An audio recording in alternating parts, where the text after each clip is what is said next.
welcome back to Prime Wealth. We're so glad you're joining us today. Absolutely. We often hear about new tech trends, but one that's really changing the landscape of business is software as a service, or SaaS. Right? It's fascinating how many companies are moving to this subscription model for software, and we want to break it down for you today. Exactly. So whether you're a business owner or just curious about how these services work, we'll cover the basics and why they matter for your financial future. We'll talk about what SaaS really is, how it can save you money in the long run, and the potential it has for creating passive income streams. And we'll also discuss some practical ways to evaluate SaaS options for your own needs so you can make informed decisions. Plus, we'll share some real-world examples that you can relate to, especially if you're over 40 and looking to adapt to these changes in the tech landscape. So whether you're looking to streamline your business processes or just want to understand this trend better, stay tuned. Let's dive into the world of SaaS and explore how it can benefit you, starting with the fundamentals. So Alex, why is understanding software as a service, or SaaS, so crucial for our listeners, especially those over 40? Well, Jordan, a lot of people in that age group are really starting to think about their retirement plans and how they can secure their financial future. SaaS plays a big role in that. It's not just about the software itself. It's about how it fits into the broader landscape of investment opportunities and financial security. Right, and with the rise of remote work and digital solutions, it feels like SaaS is everywhere. Definitely. And consider this. Many companies are shifting to subscription-based models.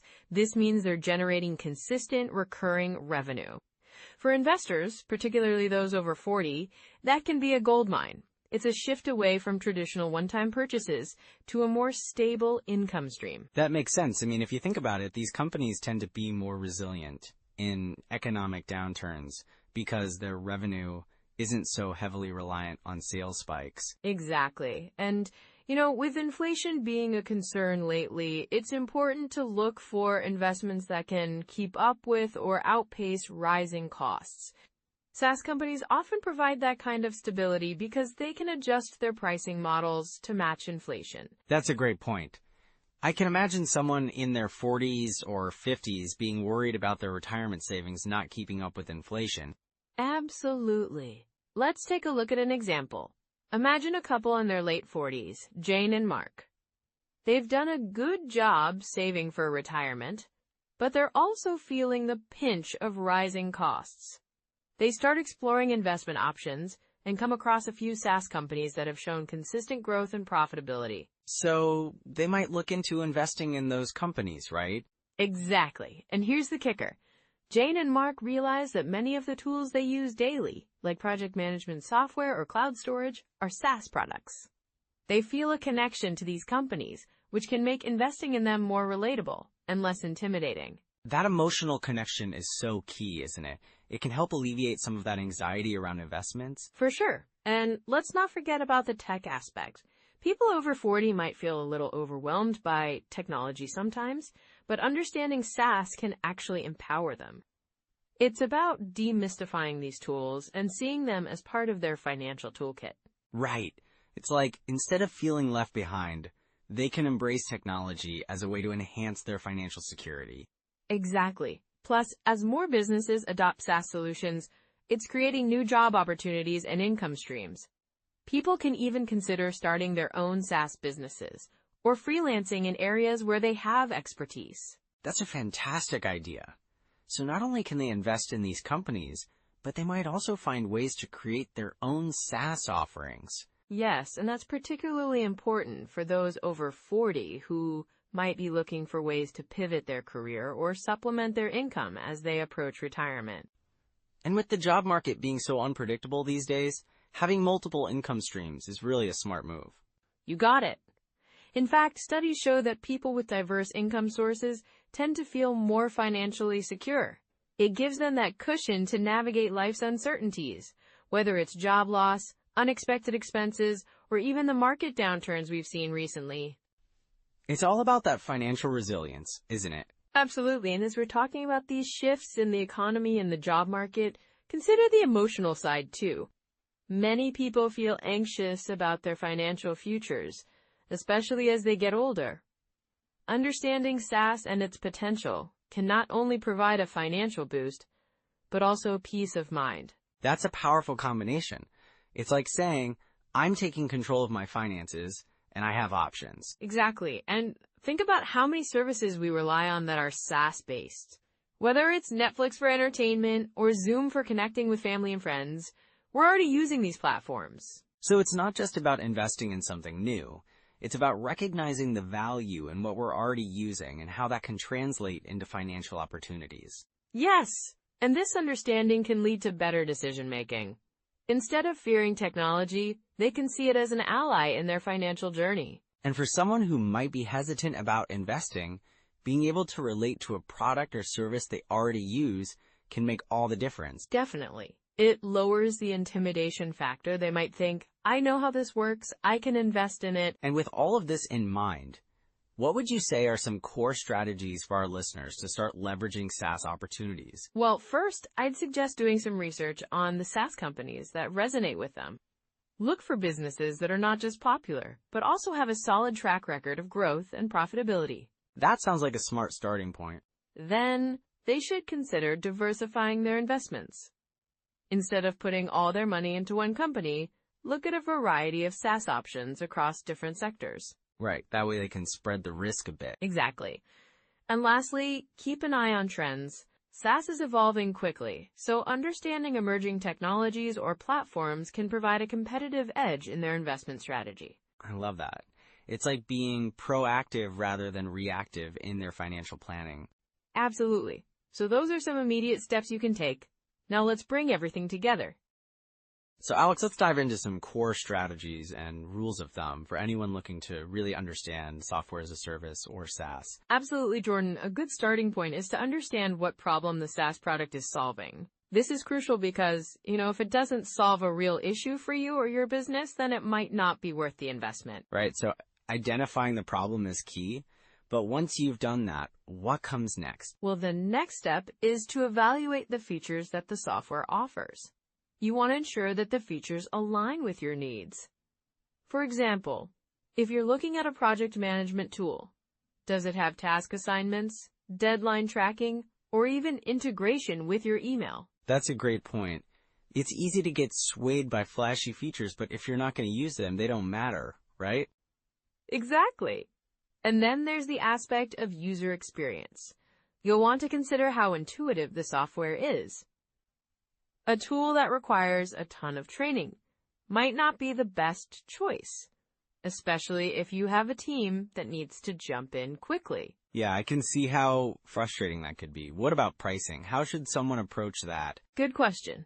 SaaS pricing can vary widely. It's common to see subscription models, but you need to figure out if it's a flat rate or usage-based. Think about your budget and how frequently you'll need to use the service. If it's a monthly fee but you only need it a few times a year, it could be costly in the long run. So looking at usage patterns is really important. Are there any tools or methods you recommend for tracking which software you actually need? Definitely. One effective method is to create a software inventory. List out all the tools you're currently using, their costs, and how often you use them. This can help you visualize what you actually need versus what you're simply subscribing to out of habit. That's a smart way to cut down on unnecessary expenses. Also, I imagine it helps to avoid those surprise charges when you forget about a subscription. Exactly. And then there's the aspect of trial periods. Many SaaS companies offer free trials. Take advantage of those to get a feel for the software before committing. Oh, that's a good tip. It's like a test drive for software. What should someone be looking for during that trial, though? Look for ease of use, how responsive their customer support is, and whether the software integrates well with tools you already use. Also, pay attention to how it impacts your workflow. Does it make things easier or more complicated? Great advice. It's all about making your life easier, right? Exactly. And as you're evaluating these tools, keep in mind that collaboration features are often important, especially if you're working with a team. Can multiple users access it easily? Are there permission settings to manage who can do what? That sounds essential, especially if you're in a team environment where different members might need different access levels. Right, and then there's data security. With SaaS, you're often storing sensitive information in the cloud. Look for tools that have strong security protocols in place, like encryption and two-factor authentication. That's a critical point. I can't imagine the headache if your data gets compromised. For sure. And then after you've selected a few tools, it helps to set specific goals for what you want to achieve with them. Whether it's improving efficiency or tracking performance metrics, having clear objectives can guide how you use the software. Setting goals makes total sense. It helps keep you focused on getting value from the software rather than just using it out of habit. Exactly. And, another thing to keep in mind is how often you revisit your software choices. Technology changes rapidly, and new tools come on the market all the time. An annual review of your software stack can ensure you're still using the best options available. That's a solid strategy. It's easy to get comfortable with what you have, but reassessing can really pay off. And speaking of paying off, let's not forget about customer reviews and testimonials. Before committing, it's worth doing some research. See what others have to say about their experiences. Right. Hearing from actual users can provide insights that marketing materials just can't capture. Exactly. And don't hesitate to ask for recommendations from peers in your industry. They might have valuable insights on tools that are particularly effective for your needs. So it sounds like there's a lot to consider when choosing a SaaS product. But what about the common pitfalls? I imagine there are a few missteps people make when diving into this world. Oh, definitely. One of the biggest is signing up for too many tools at once. It can be overwhelming and lead to subscription fatigue, where you end up using none of them effectively. That's a great point. It's like having too many cooking gadgets in the kitchen. You end up not using any of them. Exactly. And another pitfall is ignoring the long-term costs. Sometimes a lower-priced option can end up being more expensive if it doesn't meet your needs well, and you have to switch later. That's so true. Finding that balance between affordability and functionality is key. And don't overlook the importance of onboarding and training. A tool might be great, but if you or your team aren't properly onboarded, it's not going to be effective. So investing some time in learning how to use the software is just as important as the software itself. Definitely. So those are some core strategies and things to keep in mind when exploring SaaS options. Now, on to the common pitfalls. What should listeners really look out for when navigating this space? Alex, as we dive deeper into the world of SaaS, it seems like there are quite a few pitfalls that can trip people up, right? Absolutely, Jordan. One of the most common mistakes I see is not doing enough research before signing up for a service. People often jump in because they hear about a tool from a friend or see a flashy ad, but they don't really evaluate whether it fits their needs. Right, like just because everyone is raving about it doesn't mean it's the perfect solution for you. Exactly. And another big pitfall is not taking advantage of free trials or demo versions. Many SaaS companies offer these, and they're a great way to see if a software really meets your needs before committing financially. That makes sense. I think a lot of people assume that if it's a popular tool, it must be the right choice for them. But what if it's not user-friendly for their specific situation? That's a great point. User experience can vary widely, and if a tool is too complex or doesn't integrate well with other software you're using, it can lead to frustration. I once had a client who signed up for a project management tool that was highly rated, but they found it overwhelming and ended up abandoning it after a few months. Wow, that must have been a waste of time and money for them. It definitely was. And then there's the issue of not keeping track of subscription costs. Many people sign up for a SaaS product and then forget about it, leading to unexpected charges down the line. Oh, I can totally see that happening. It's like those gym memberships that people sign up for and then never use. Exactly. And with SaaS, it can be even trickier because some services have different tiers or add-ons that keep adding to the bill if you're not careful. How can someone recognize those danger signs? Like, what should they look for? One key sign is if you find yourself rarely using the software. If you're paying for something and not getting value from it, it's time to reevaluate. Another sign is if you're constantly frustrated with the software's functionality, or if it doesn't seem to be solving the problems you originally hoped it would. So it's really about being proactive, isn't it? Keeping an eye on how these tools are working for you. Absolutely. And don't hesitate to ask for help or training if you're struggling to use a tool effectively. Many companies offer support or tutorials that can really help you get the most out of their software. That's a good reminder. I hear a lot about people getting locked into contracts too. Is that common? Yes, it can be. Some SaaS companies require long-term commitments, and if you realize it's not working for you halfway through the contract, it can feel like a trap. Always read the fine print before signing anything. And maybe even consider having a trial period before committing to a long-term contract? Exactly. Some companies will allow you to pay monthly, instead of locking you in for a year. It's worth exploring those options. So, what about data security and privacy? That's a huge concern these days. It really is. Many people overlook the importance of understanding how their data is being used and stored by SaaS providers. Look for companies that have clear privacy policies and offer strong security measures. That sounds like something you definitely want to get right. I've heard stories of companies having data breaches that put their clients at risk. Definitely. And if a company doesn't communicate openly about their security practices, that should raise a red flag. So staying informed is crucial. What other mistakes do you see often? Another mistake is not regularly reviewing your software subscriptions. Sometimes, as your needs change, a tool that was once useful may no longer serve you well. Right? It's like outgrowing clothes. Just because they fit you at one time doesn't mean they still do. Exactly! And it's a good idea to periodically assess what you're using and whether it still makes sense for your current situation. So what would you suggest someone do if they find they've made one of these mistakes? First, it's important to take stock of your subscriptions and assess their value. If something isn't working, don't be afraid to cancel it. Yeah, it's all about letting go of what's not serving you anymore. Right. If you're unsure about a tool, reach out to the provider for support or check out user forums to see how others are using it. You might find tips that can help you utilize it better. And if it still isn't working? Then it's time to move on. Look for alternatives that might be a better fit. There are often many options available, and sometimes a switch can make all the difference. That's really empowering advice. So basically, being aware and proactive can really help avoid these pitfalls. Exactly. And if you do find yourself in a tough spot, remember that it's not the end of the world. There are always ways to recover and find tools that align better with your needs. So those are some immediate steps you can take. Now let's bring everything together with some next steps. So Alex, now that we've covered the basics of SaaS, it might be helpful to explore some immediate steps our listeners can take to start integrating this into their lives. Absolutely, Jordan. The first step is really about identifying what you need. Think about the challenges you face, whether it's managing your finances, staying organized, or even collaborating with others.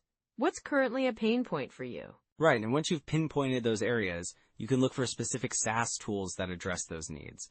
For example, if someone is struggling with budgeting, apps like Mint or You Need a Budget can be great starting points. Exactly. And don't forget about project management tools as well. If you find yourself juggling multiple tasks, something like Trello or Asana could really help streamline your workflow. They're user-friendly, which is key, especially if you're just getting started. Yeah, those platforms really simplify things. I think it's also important to remember that you don't have to dive into everything at once. Start small. Maybe pick one tool to try out this week. See how it fits into your routine. That's a smart approach. And when you're experimenting with these tools, set aside a little time each week to really explore their features. A lot of them offer free trials, so take advantage of that. You can get a feel for what works best for you without any financial commitment. Right, and while you're exploring, it might be helpful to keep a checklist of features that are important to you. Do you need something that integrates with other apps you're using? Or perhaps a tool that's mobile-friendly? Yes. And don't overlook the importance of customer support. Some SaaS companies offer extensive resources, like tutorials or community forums, which can be incredibly helpful as you get acclimated. Speaking of resources, there are also some great books out there that can give deeper insights into SaaS and how to leverage it effectively. The Lean Startup by Eric Ries, for example, is a fantastic read for anyone looking to understand the agile mindset behind many SaaS companies. That's a great recommendation. And there's also SaaS Startup Founders Handbook by David Skock, which dives into the specifics of building and scaling SaaS businesses. Even if you're not starting your own, there are a lot of principles in there that can help you understand the landscape better. Definitely. And for our listeners who might be more visually oriented, I'd suggest checking out some YouTube channels that focus on SaaS reviews or tutorials. They can offer quick, practical insights without having to commit to reading a whole book. That's a good point. And let's talk about building habits around using these tools. It can be easy to download an app and then forget about it. Set reminders to check in on these tools regularly. Maybe once a week, you can review your budget or your project progress. That's a solid strategy. Routine can make a big difference. Also, consider sharing your goals with a friend or family member. Having someone to hold you accountable can really help keep you engaged with these new tools. Absolutely. Accountability can be a game changer.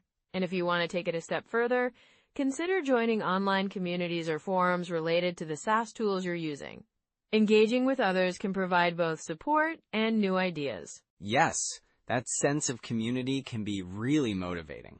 And if you start feeling overwhelmed, remember to take a step back.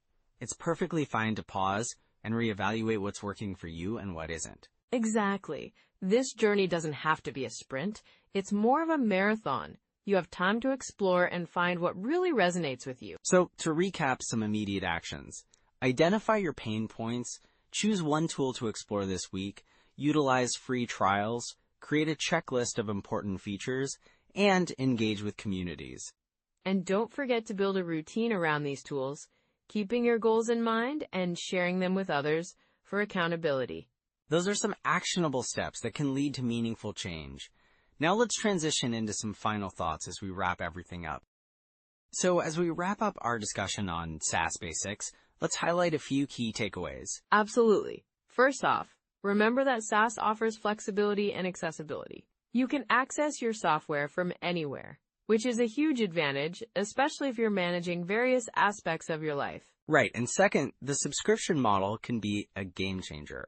It allows you to pay for what you use without committing to hefty upfront costs, which is really beneficial for budgeting, especially as we think about long-term financial planning. Exactly. And don't forget about the importance of scalability. As your needs grow, you can easily adjust your subscription or switch to a more robust platform. It's all about adaptability in today's fast-paced world. That's a great point, Alex, and let's also emphasize the security aspect. With SaaS providers, data backup and security measures often come built in, which can save you a lot of headaches down the line. For sure. It's crucial to choose a reputable provider, though. Doing your homework can really pay off. Well said. So as you explore these SaaS options, remember that they can be powerful tools for managing your finances and other aspects of life. Just take your time and find what works best for you. And don't hesitate to reach out if you have any questions. This journey is about finding what fits your personal situation. Before we go, if you found this episode helpful, we'd love it if you could like, subscribe, and share your thoughts in the comments. And if you know someone over 40 who might benefit from this, please share it with them. Yes, and next time, we'll dive into podcast sponsorships and how to build audience value. It's going to be a fascinating discussion. Can't wait for that. Thanks for joining us today, and we'll see you next time. Take care.